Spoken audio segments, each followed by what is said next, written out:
melaporkan. Ya. Apa yang membuat Ami sendiri akhirnya melaporkan? Apa yang akhirnya melaporkan karena si manusia ini tuh pagi, siang, sore, malam berbulan-bulan ngebahas gue aja.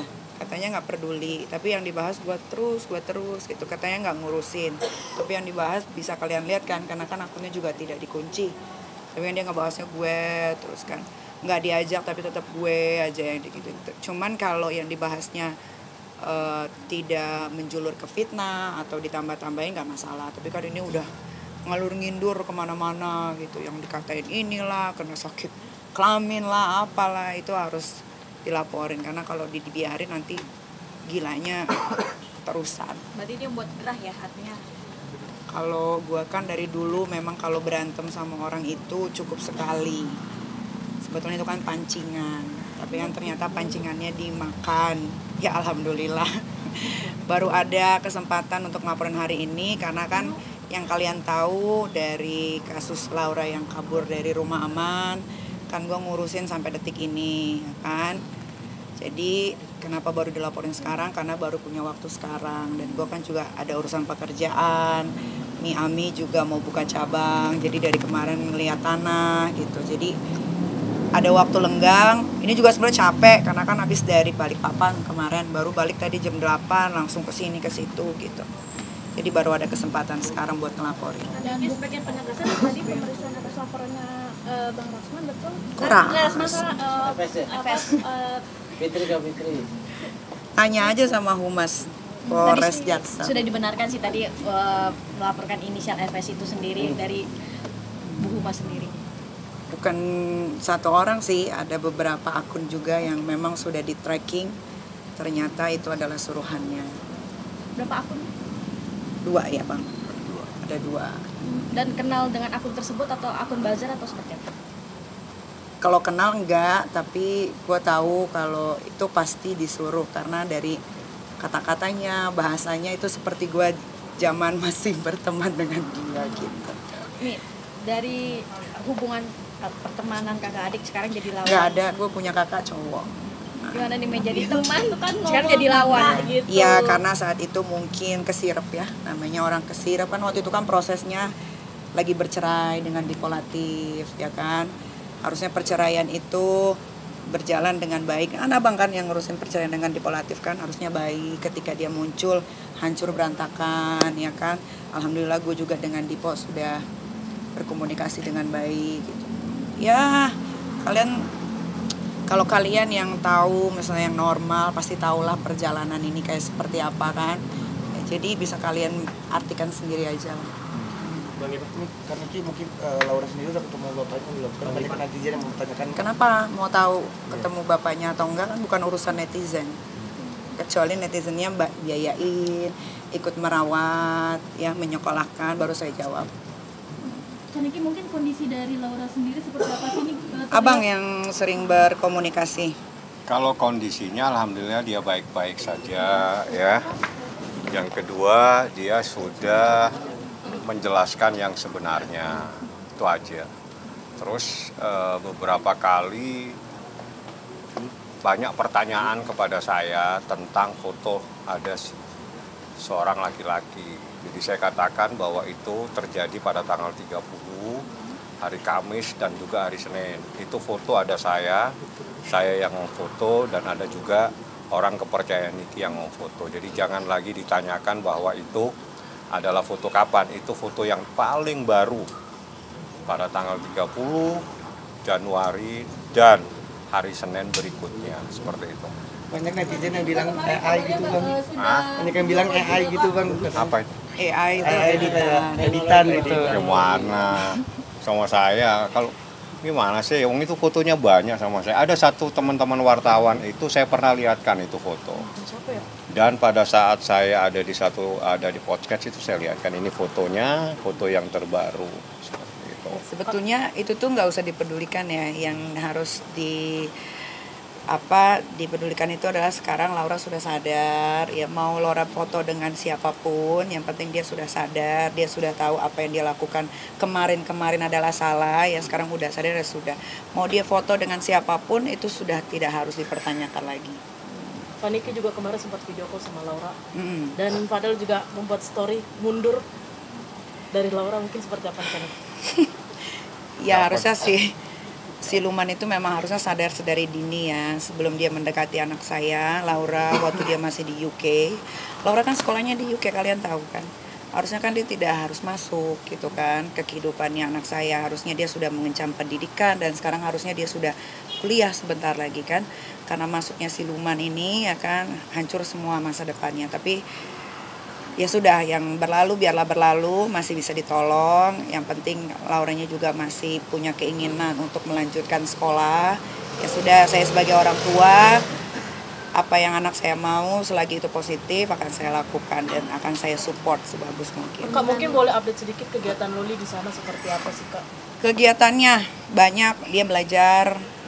Memang Laura ini kan seperti yang saya bilang, dia anak yang sangat pintar, IQ tertinggi, makanya dia bisa berangkat ke UK itu bukan beasiswa atau dibiayai negara, tapi dia ikut uji tes yang akhirnya nilainya bagus dan akhirnya bisa berangkat gitu ya. Jadi Laura sekarang di rumah yayasan ini yang swasta ini memang dia sendiri yang ingin belajar, bahkan dia pengen ada guru dari luar juga supaya dia tidak terlambat sama pelajaran-pelajaran yang kehilangan di tahun-tahun yang lalu. Tadi Ki, ngomongin soal UK tadi katanya ingin mengesekolahkan kembali Laura di luar negeri. Iya. Di tempat yang sama atau berbeda? Bagaimana kan ini? Tergantung tesnya ya, karena kan lewat tes lagi, jadi tergantung. Tapi memang di sana sudah disiapkan, kalau misalkan dapatnya di UK lagi ya sudah disiapkan ada teman baik di sana yang memang akan menjaga, atau di mana negaranya pun belum tahu. Tapi kalau dia pilihnya UK atau dia pilihnya Amerika atau dia pilihnya Eropa, ya semua ada teman yang mau membantu untuk menjaga Laura di sana. Tetap di asrama kan ini? Asrama. Bersyukur nggak sih Kak Niki melihat keadaan Loli sekarang bisa bilang jauh lebih baik Kak? Dia lebih tenang. Bersyukur iya, memang harusnya seperti ini kan. Cuman kan dari kemarin ini banyak yang menanggulangi, apa sih kalau ikut-ikutan itu? Banyak yang nunggangin. Akhirnya namanya Laura masih labil di umur-umur segitu kan.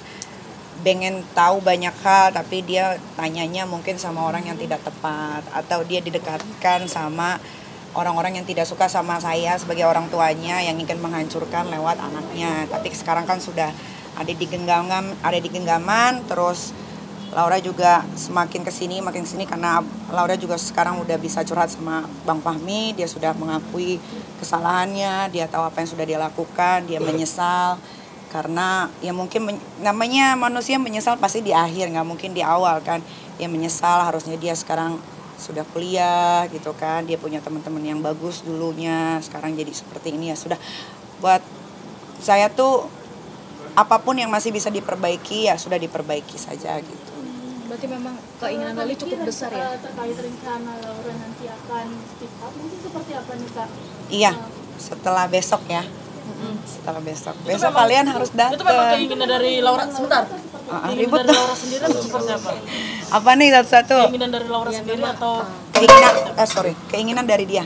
Karena Laura ini melihat beberapa postingan orang-orang yang menurut dia kok begini ya, padahal harusnya nggak begini gitu. Jadi dia mau bicara sendiri tanpa ada paksaan, ya kan Bang? Akankah bertemu tatap muka dengan para media atau di video by video atau seperti apa sih nanti konsepnya? Itu teknis aja. Itu teknis nanti dikasih tahu. Pokoknya besok, tunggu besok. Kalau Kang Semir itu datang, ya baru akan ada press con. Tapi Kak Niki, punten, kenapa harus menunggu dari F dulu untuk Harus diperiksa. baru Loli speak up. Iya. Kenapa? Itu strategi aja, nggak usah dicampuri lah. Saya suka hari ini mau bicara besok, itu kan nggak perlu ditanya kenapa harus besok. Yang jelas ada alasannya tersendiri untuk menyampaikan sesuatu. Jadi bisa testimoni, bisa juga press con, bisa juga melalui video. Dilihatlah nanti situasinya seperti apa. Yang jelas Laura sudah kembali menjadi anaknya Nikita Mirzani, itu yang terpenting. nanti setelah selesai preskon apakah nanti Laura akan tinggal bersama lagi dengan Kak Niki atau membutuhkan waktu lagi untuk di rumah yayasan? Kalau tidak ada hambatan, dia mau melakukan ibadah umroh dengan budenya. Mungkin reaksi adik-adiknya seperti apa nih? Kakaknya akan kembali lagi. Ya, bisa komunikasi kemarin lewat video call, ya menanyakan kabar, kakak Loli apa kabar, ya kayak gitu-gitu aja. Keinginan selain umroh apalagi sih Mi? Lewat mungkin cerita Keinginannya mah banyak, tapi kan harus dipilih-pilih mana yang bisa dijadiin kenyataan. dan fasilitas di yang sekarang seperti apa sih mungkin yang bisa Fasilitasnya rumah aman yang kemarin sama yang sekarang itu beda. Kalau yang kemarin kan di bawah naungan negara ya Bang. Ya. Jadi ya seperti itu, anak-anak mungkin di dalam situ kurang banyak kegiatan, akhirnya suntuk, sumpek. Kalau di sini kan swasta, memang bukannya sosokan, sok kaya loh pas segala macam, tapi memang Laura di situ dititipkan kita bayarnya juga bukan yang murah, di 2 digit ya untuk ditinggalin di situ, belum lagi ekstrakurikulernya, belum lagi kalau dia mau melakukan kegiatan yang lain, itu semua kita bayar. Terus juga manggil psikiater dari luar, dari rumah sakit yang besar itu juga bayar. Berarti benar gak sih Kak Rasman mau berusaha ketemu lagi sama Laura? Wah, Mustahil. mustahil. Kalau di sini mustahil. Kak, ada keterkaitan Bang Rasman kan sekarang lagi ke distract sama kasusnya dengan Hotman. Ada gak keterkaitannya dengan perubahan Laura yang menjadi lebih baik? Adalah beda urusan itu. Beda urusan itu persoalan pribadinya Laura sendiri, urusannya ada sendiri. Jadi nggak ada keterkaitannya. Karena urusan Laura ini kan urusan hukum dengan seseorang yang terlapor, ada namanya. Kalau itu kan urusan pribadi dengan Hotman Paris, jadi kita nggak ada kaitannya. Tapi faktor paling besar terhadap perubahan Laura itu Iya karena pendekatan setiap hari kita ajak bicara, ada psikiater juga, ada psikolog juga, semuanya. Ya alhamdulillah kali ini memilih orangnya tepat-tepat semua. Jadi perubahannya Laura menjadi lebih baik itu cepat. Ya, dan mungkin juga ya mungkin ditaruh di tempat yang lebih sejuk, kan di atas, kan dia dekat bukit ya Bang sekarang ditaruhnya. Jadi dapat udara yang sejuk, yang seger, mungkin juga bisa membuat pikirannya jadi lebih terbuka gitu. Lebih tenang. Apakah budenya juga termasuk berpengaruh? Oh iya, Bude itu alhamdulillah salah satu orang yang saya juga nggak tahu bahwa harus mengucapkan apa selain terima kasih, karena dia juga sangat amat membantu saya untuk proses Laura menjadi lebih baik dari yang sebelumnya. memang ada campur tangan yang luar biasa dari Iya, sosok dari Bude dan Pak De. Ini bukit berarti di luar kota ya? Di luar kota. Oh, di luar kota nggak di Jakarta. Ya.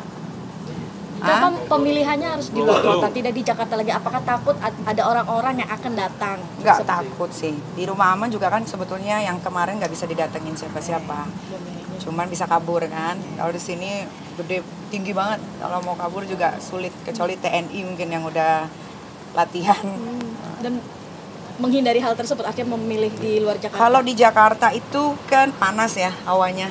Gitu. Kalau di situ kan sejuk, terus teman-temannya juga berbeda, bukan yang seperti di rumah aman sebelumnya kayak dicampurin sama siapa-siapa. Kalau di sini memang anak-anak yang membutuhkan pertolongan dari keluarga-keluarga yang memang bukan sembarangan. Jadi dia punya teman berkomunikasi, tukar pikiran tuh jadi lebih apa ya namanya?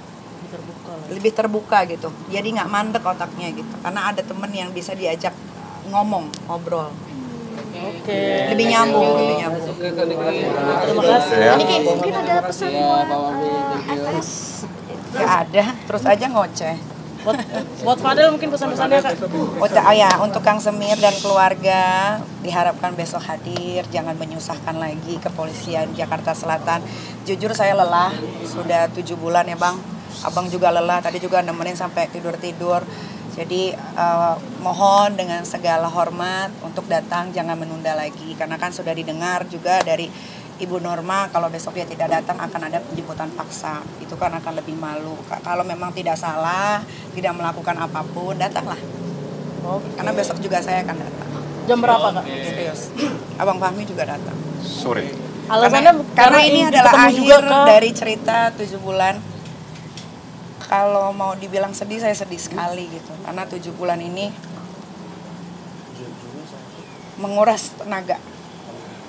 Saya dibully, saya di ini, di itu gitu. Tapi biar bagaimanapun Laura adalah darah daging saya. Dia lahir dari rahim saya. Jadi harus saya perjuangkan dan alhamdulillah selesai di esok hari.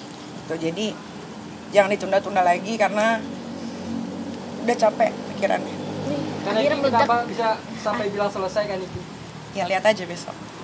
Ini unek-unek yang sudah lama akhirnya meledak ya. Akan disampaikan gak sih besok depan Fadil dan dimundurin? Enggak, saya Alah. akan pertemukan.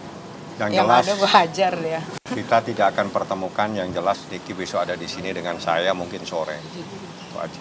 Tapi bukan dalam kapasitas untuk bertemu, tidak. Kami memang datang ada keperluan lain dan bersamaan kita juga ingin monitor proses pemeriksaan besok. Karena yang mempunyai kepentingan adalah Nikita sebagai pelapor dalam perkara ini yang lagi mencarikan keadilan buat anaknya, seperti itu. Oke.